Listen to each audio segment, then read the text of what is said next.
Кудайга жаккан чыныгы орозо. Кудайга жаккан чыныгы орозо кандай болот? Кудайга жаккан чыныгы орозо жана Кудайга жакпаган орозо жөнүндө ыйык жазуу эмне дейт? Ышая пайгамбардын китеби 53-бөлүм 3-аяттан 12-аяттарга чейин мындай деп жазылган. Адамдар Кудайга мындай деп нааразы болушкан. Эмне үчүн биз орозо күттүк? Сен болсо көрбөйсүң. Эмне үчүн биз жаныбызды кыйнадык? Сен болсо билбейсиң. Ал эми Кудай болсо аларга мындай деп жооп берген. Силер орозо кармаган күнү өз эркиңерди аткарасыңар. Башкалардан оор жумуштарды талап кыласыңар. Силер талаш тартыш, уруш чатак үчүн, башкаларды кылмыштуу колуңар менен уруш үчүн орозо тутуп жатасыңар. Ушул учурда силер үнүңөр асманга угулуш үчүн орозо тутуп жаткан жоксуңар. Мен тандап алган орозо ушундай беле. Мен тандап алган күн ушундай беле. Ал күнү адам өз жанын кыйнайт, башын камыштай шылкыйтат, өзүнүн алдына зумбал жана күл төшөйт. Ушуну Кудайга жаккан орозо деп, Кудайга жаккан күн деп айта аласыңбы?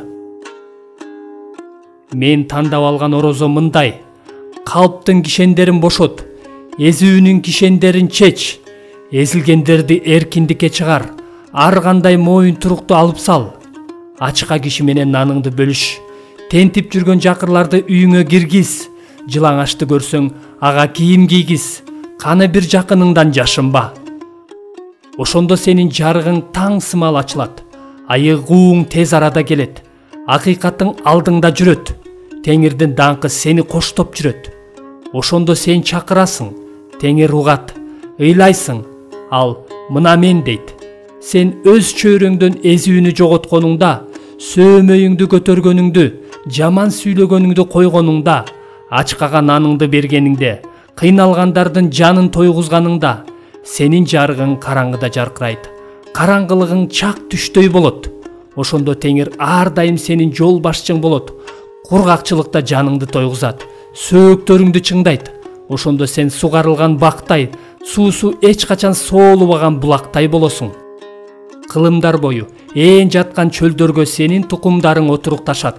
Сен көп муундардын негизин калыбына келтиресиң.